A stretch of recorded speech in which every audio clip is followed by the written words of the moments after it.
With the plant crafting and base building, an organization can make some real progress, amassing resources to build further or collecting them to start and finish new projects. Equally to craft items for use or for sale. With vast amounts of resources and goods, there can be a risk of others having an interest in you.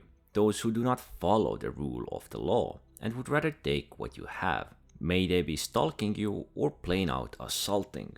And this is where we have one of these tools like the planetary shield tech.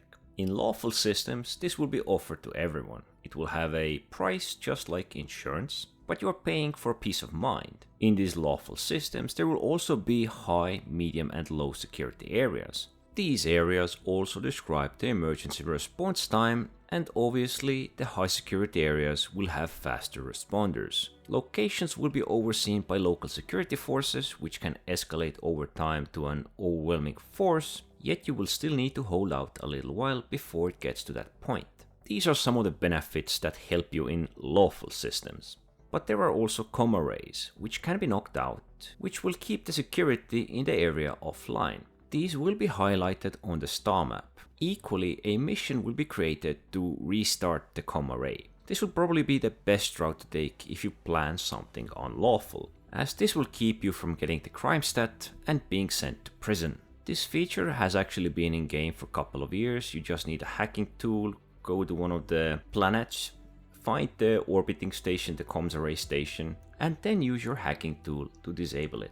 In lawless systems, we will need to defend what we have a lot more. There is a limited planetary shield tech, but we will also need to set up our defenses like ground shields, walls, turrets, etc. These defenses will need to be disabled with a ground assault to break the shield generators. It will also depend on the goal of the assault. If you want to destroy it, it can be bombarded from air. Or if an organization wants their resources, they need to infiltrate the base by hacking and blowing up doors, while fighting off defenders. In this lawless system like Pyro, there will be the sealed defense tech, which will have several ground stations linked to the several stations in orbit around each planet. These are linked to the nearest relay in the network and linked back to the shield core. This oversees the system-wide distribution of the shield technology.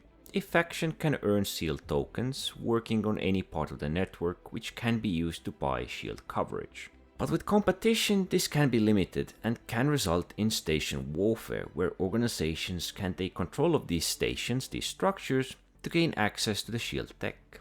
Take control and deposit resources to power the network, as this will reward the organization with shield tokens, which can be used at the end of each week to buy shield protection. It's meant to be something a player can do in an organization anytime they log in, fighting for the bigger goal.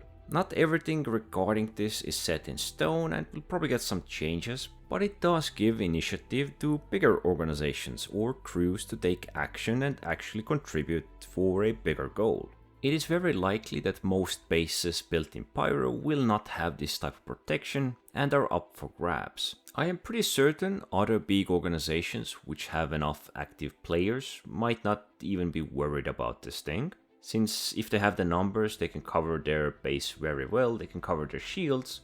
It might not be significant enough for them to participate in it, but rather gather resources to progress and evolve their base, their defenses, or even build things constantly. Maybe even move the cargo to a safer system. Because the way they portray the Pyro system is full of resources. It's very likely one of the best systems to gather resources in. It might be better to transport them to Stanton, where actual crafting, refining, manufacturing is going on. As it would be more time consuming, it would also come with less risk. But then again, there are many factors. Perhaps it is very valuable to build at Pyro. Maybe it will be hard to find other players' bases. Or maybe it will be relatively easy to set up most of your base at Pyro, thus setting up your crafting and perhaps selling these goods at a safer system like Stanton.